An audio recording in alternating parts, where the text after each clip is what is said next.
Michael Clay Thompson, Level 5. This is called The Word Within the Word 1. Apparently there are 3. I do not know if we will get through all 3. Sometimes I still ask myself, why are we still going with Michael Clay Thompson? And I may make a different video talking about that. Basically, we're homeschooling. This is our 9th year, possibly 10th, depending on how you count it. We love homeschooling. We're continuing on. The first kids are an experiment, so we will see if we will continue Michael Clay Thompson. My plan is to do it with all 5 kids. So we are now on level 5 with the 2 older kids. Abram is still doing a little bit of level 4 this coming year and level 5 for freshman year. And then my oldest will be a junior, also doing more of level 5. Typically, I like to make these videos after we've completed level 5. We have not even started any of this. So, today I'll just tell you a little bit about it and we'll do a flip through. Then I'll probably do another one at the end after we've completed it. I prefer to do it on the latter end, but I have the books, so I really want to share it with you just in case you are interested in buying it. So level 1, if you do not know, level 1, I think they suggest around 3rd or 4th grade, then onward from that. So technically, you can do level 5 in the 8th grade. Now, if your student is gifted, because this is a gifted program, and you started when they were in 3rd or 4th grade, sure. For us, it has worked best the way that we have done it, which is maybe, I don't know, that's silly. But of course it's the best for us because that's the way we've done it. And I'm getting to almost start my 3rd kiddo. I think we're going to start next year. So I've been trying to look through everything to see how I'm going to do it. So again, that may be another video. But for today, yeah, I think that this level really is, because it's level 1, 2, and 3, and there's 7 levels, I think it would be best to do it for high school. So I think 9th grade is good. The vocabulary is what I'm most excited about.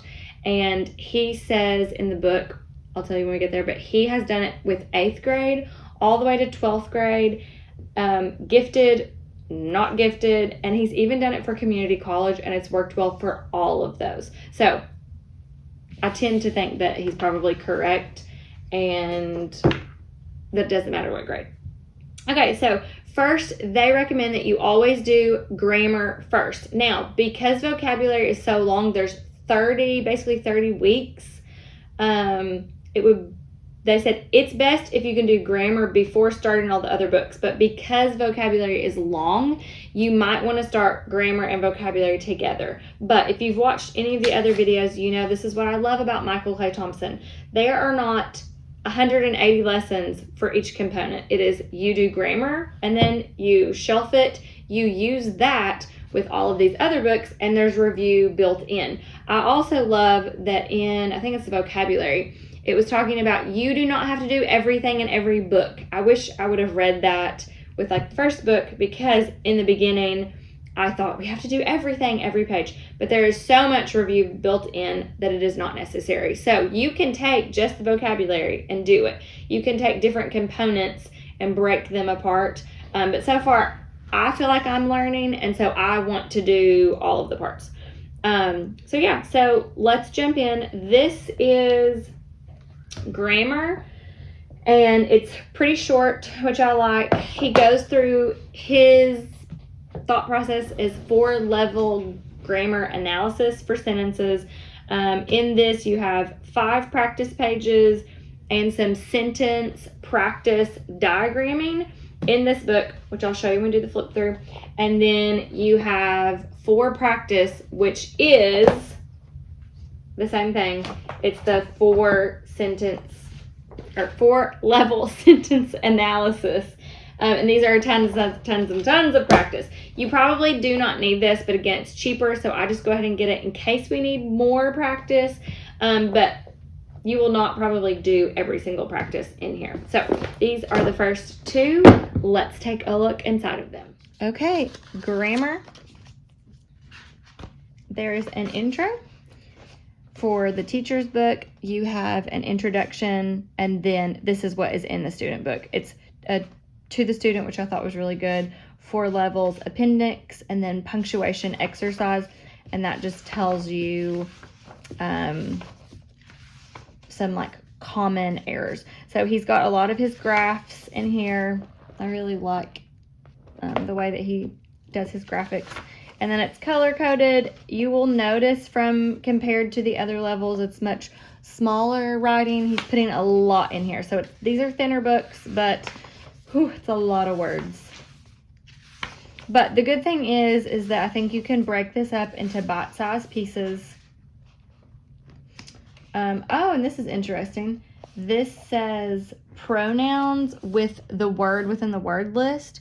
So I haven't checked, but I would be curious if this is the vocabulary list too. Let's keep looking. So that's kind of nice. Peter Pan was in one of his previous, I think, level 3. So we've done that. Level 3 again. So I do like that this is using the vocabulary. So you could do it along the same time. So I do like that. Maybe it was because our previous grammar was pretty thorough. We did Well-Trained Mind levels 1 through 4. So I do feel like I learned a lot from that. And I feel like I haven't done a ton deeper here. So I'm curious if that will really ramp up, or if I do like that he just kind of, he continually reviews topics. So I do like that. But sometimes I'm like, I don't know if this is deep enough. But I have a feeling that levels 5, 6, and 7 are going to be pretty deep. Yeah, so he's using all of these lists. So hopefully that's what that is. I guess I'm not going to flip through all of it, but I was trying to see if there was a second. Oh, wow. So all of this is chapter 1 or level 1. There we go. Level 1 analysis. So that was the big bulk of the book. It's 72 pages. Now you get into parts of the sentence. Predicate, subject, direct object. So anyways, surely that's enough. But again, you don't have to do all of this. It's got usage, grammar errors.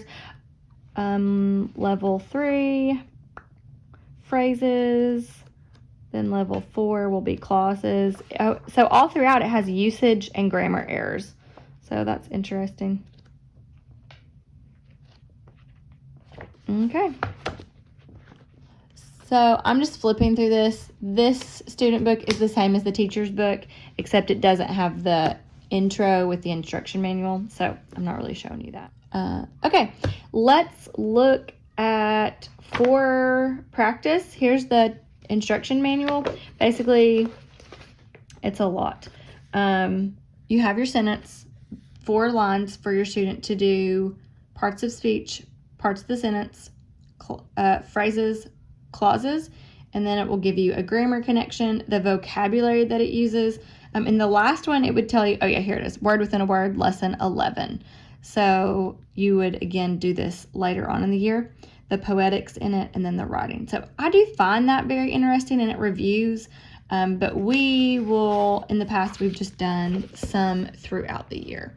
So that is the teacher's book. And then the student book is just the sentences that are empty. And I just have my kids do this. I don't have them do this. But we like to go in and read what he says and fill it in. Or not fill it in, sorry. Read what it says as we've checked this part. But I guess you could challenge them and ask them what the vocabulary word is or the poetics. But as far as writing or grammar, I don't really know that they need to add anything. Okay, next. Hopefully this will have timestamps. I might do 2 videos of like content and then flip through separate. Since we haven't done this, maybe it won't be as long as my 30-minute other ones. But if not, there should be timestamps so you can skip through however you want. Okay, word, the word within the word. So this is vocabulary. I have heard really good things about his vocabulary always. This is super duper thick. And honestly, I'm a little tired of Rome. I'm guessing this is still Rome. Looks Rome to me. My oldest is in the background saying she loves Rome, and because of Michael Clay Thompson, she loves Rome and Greek mythology and all these things. I'm a little bit like, can we talk about something else besides Rome? But whatever. So this book, when I do the flip through, you will see, I don't know, to me it seems a little bit overwhelming. I did read half of the introduction. That's the only bad thing, is that you really need to read the introduction before you do it. I don't always, but with these higher levels, man, I am having to like read. But I'm interested in it, and I feel like I'm learning. I think I learn more than the big kids, but we will see. Again, it's an experiment. We'll see how it goes. So there are 30 word lists, 500 stems. How in the world we are going to learn 500 stems this school year, I'm not really sure. Okay, so I had to stop for children, but as I was saying, 500 stems. And he calls stems, it's like prefixes or suffixes, but 500 stems. It says it took him 3 years to find academic and non-academic stems. The thing that I like is that it is Latin and Greek. I would love to be the mom that does Latin with her kids. I have heard all of the things about why Latin is great. I've heard Andrew Pudewa at a teaching conference, and I was like, I'm going to teach my kids Latin. And I have not taught my kids Latin. It's really hard to teach stuff that you do not know very much about. I do think that it would be good for the medical field and for biology, that sort of thing. I think that there are a lot of benefits. However, I would have to have a video curriculum or something to help me do it. I've looked at it. Anyways, that's a different tangent. But Michael Clay Thompson uses a lot of Latin stems in his vocabulary. So around the time that I wanted to do Latin, we started Michael Clay Thompson instead, and so it's very easy, loose Latin that everyone will use, even if you don't go in the medical field. So 500 Latin stems, or Latin and Greek stems. This is a lot, and I will show you and see what you think, but it's a lot. So we'll see how it goes. And there are 2 more of them, so I'm curious if there's 500 in all 3, because that, like I said, is a lot. But he says that it has been one of the best, can't remember how I said it. It's like the most beneficial for the students that he has had. So I'm excited to do it. Let's take a look inside. Okay, this is the one I wanted to show you that I was like, this is a lot of words. Okay, look at this. This is the teacher's book. I will show you the student book because I got the color edition, but instruction section, introduction, 30 lists, and then the assessment material is at the end if you choose to do that to copy. Okay, so this one does have a lot of instructions, which is good because when I looked at it, I was like, I'm going to need some instructions. I feel like most of the time it's just you read through it. It's pretty self-explanatory, but this was a little confusing. So introduction, word list. Okay, so what I was confused about was that this has D, and so then it has all the D words. I would have thought this would have just been your list and you would have done one of these 30 times. However, that is not the list. He has 500 stems in here. So look at all of these stems, and he tells you, over here, if it's Latin, Greek, Germanic, Old English. Germanic? How do you say that? Sorry. So he also said that he put really, really big words in here so that as teachers, that us as parents or teachers, that when we look at it, we would be like, I don't know what that word is, but let's go look it up in the dictionary. He doesn't want us to know every single word, and that's why it can be used with 8th grade all the way up to college, because we can learn words at any point. So he has us learning I say us because I've got a lot of learning to do this year. So we're going to learn those. And then he says he breaks this down just as an example. So he picks one and does basically a dictionary page and shows you. And then there are sentences with words that he picked from here. Then again, I don't know what this is, but I'm going to look at it, and I think there's some answers to this, I think, in the back. And then he gives you probably something on Rome. This one says Greece and the Greeks. Okay, and then he does this where it's analogies. and then notes. And he has more notes and analogies in the back, I guess, that are answers. So that was a little bit odd. And then classic word, again, an exercise to pick which one. Then you start your new one. So each lesson has 9 pages, and it's just like what I just showed you. Then I'm going to flip to the end to show you what they have. Sorry, I should have marked it. Okay, so he has, oh my goodness. Yeah, this was the part I wasn't sure of. So here he has an index for you to look for the words. And then assessment materials. So for each lesson, here's the answers. Let's skip through that.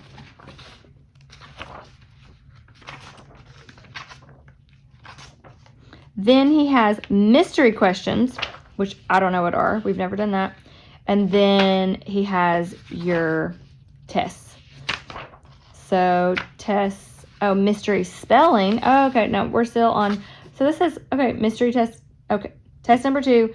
I did look at this beforehand. Answer key, and then mystery spelling, mystery questions, test 3. Okay, so each one, I misunderstood. So each one has mystery spelling, mystery questions, and then your test. Student, so you copy it or let them do it. Or I think the student has these. That would be good. We're going to check that out. If the student has these, that would be great because they just copy it in a notebook and then you check it. In the past, I've had to make a copy for my students and then do that for my kiddos. Okay, so anyway, so that's what you do. That is a lot, though, of assessment stuff. Okay, let's look at I did buy the color because I just think that it's neat, but it's probably not necessary. See, the pictures just look better. Okay, so this is what we had. Same exact as the student book, except it's color and you don't have the instructions at the beginning. Now, let's see if they've got tests in the back. Please have tests. Looks like they do not. That would be too easy. There's the appendix, or the, what's that called? Index. Index. And then the 30 lists. 9 pages for each list. Pretty and colorful. There you go. Okay. There's that one. Okay, almost done. Oh, I guess we got 3 more things. Okay, not almost done. Halfway there. This is advanced academic writing. I don't know about you, but I struggle with writing. Michael Clay Thompson has helped some. I have some different theories on writing. But so far, it's been okay. So, I'm not going to lie. This is really thin, and I was pretty excited when I saw how thin it is. I think we'll be doing a lot of writing, and it looks very advanced. But hopefully we can get through it, and it won't be too bad. I try to be excited. He has made me and the kids feel like, hey, we can write, and it's not as hard as we think it is. But his writing can be a little bit difficult. I think the way that he does it, and I've talked about this some in maybe level 3 or 4, but he says, I'm going to give you the tools and give you some guidelines, but there's not a lot of hard and fast rules. And we really liked, I think 3 became difficult for writing. 4, though, was really enjoyable for writing. So I'm curious to see if 5 is difficult again, or not difficult, but not as enjoyable, or if it's enjoyable. 4 was good because we really enjoyed looking at a lot of the literature examples that he used. So he would tell you like end stop or some technique, and then he would show you those in actual writings, not some textbook that they've created the thing just to show you. So I do like that. Okay, so let's take a look inside. Okay, let's do writing instructor manual first. So you have an instructor's section, and then you have introduction and advanced writing assignments. This is exact same as the student book. So the only thing different is you have the introduction part, or the instructor section, and the assessment materials. Other than that, it is the same. So also, this one looks like it has lessons. yeah, so it has lesson 1, 2, 3, 4, 6, all the way. And then it has about research papers, grading methods. So I do think that this will be beneficial because I've had some questions. And I think this will help define things a little bit better for the kiddos. Okay, so now this is the same as the student book, introduction, about MLA, and I saw that it has proofreading marks. I have taught my kids some proofreading marks, but as far as I can remember, Michael Clay Thompson has not. So I'm glad he included these. So yeah, so I think this looks pretty good. The MLA, I'll pick up close to where I stopped there. The student book, I think, is about the same. Let's see. I remember that chart. So it looks the same. So yeah, online sources, websites, that'll be good. We weren't really supposed to be using website sources in level 4. I love how he has more examples of writing. So anyways, we will see how it goes and let you know. There's the writing. Okay, we're getting there. Poetry and humanity. Teacher's book, student book. Again, not very big. What it seems is that it's kind of overkill. Every single time we basically talk about the same poetic techniques, but he gives you lots of poetry. We typically will do, I guess I'll take that off. We do poetry in the summer. We'll read through it, or second semester, we'll kind of get some of this stuff in, and then we'll do this towards the end of the year. I also like that because I feel like it works with the homeschool schedule. You are slowly getting into homeschool, doing bulk of homeschool stuff, especially around winter when you're not outside as much, and then slowly finishing, and at the end you have less to do. So less to do, a lot to do, less to do. I kind of like that. So let's now look in poetry and see what we think. Poetry. So 7, and then you can study poems and some poem elements. There's the student section, instructor section, and assessment. So this has a little bit more than the teacher or than the student book. So it's going to tell you a little bit. And then I do like that it's put this in the front, stuff to talk about. Normally that's at the end, and the practice is normally at the end. So I don't know. I guess that doesn't matter if it's front or back. And then you get into each chapter and you just go through lots and lots of poems, and he has some color added to it to kind of break it up, and then your teacher's notes, and that you can scan and probably he reads to you or he tells you something. So looks pretty good. Let's flip through the back of these. More poems. This looks like, oh, humanity. So I guess it's, oh, that's cool. Lots of just different people. Not Rome. Figures of speech. I don't think we've done that before. So yeah, these look really good. I like that it has a different theme. Let's look at a test or two, and I think you're good. Assessment material. You don't have a ton. You have your comprehensive quiz. And then your answer. So the kids will be happy. Just one this year. There you go. Poetry. Okay, the Time Trilogy. So I really like how he gives you a parent's manual. We are very excited to read these this year. However, with level, I think it was level 4 or level 3, there are some spoilers. So if you're like me and you haven't read the books, if it's something like Murders of the Rue Morgue, you want to be careful because it will tell you what happens. So be careful of spoilers. You can just give this to your student and they can read them on their own. They have other books throughout the year that they are reading for literature. And then these books we do try to read together. Now, sometimes it's just me and my oldest, or me and my second youngest, or it's all 3 of us together. I think this year And me and Anna are actually going to read some of these, and then my husband and Abram will read some of the ones that me and Anna have already read. So again, some of them we do together, some of them we split up. I do think it's good to read together because it builds, not only does it just build connection, but it builds where you guys can talk about the book. And if you haven't read them, if you're like me, I went to public school, I didn't have a ton of time to read good classic literature or different books. So I think I may have read, Invisible Man was last time. So I think I may have read Invisible Man as a kid, but I think that's the only one. So anyways, we have really enjoyed them so far.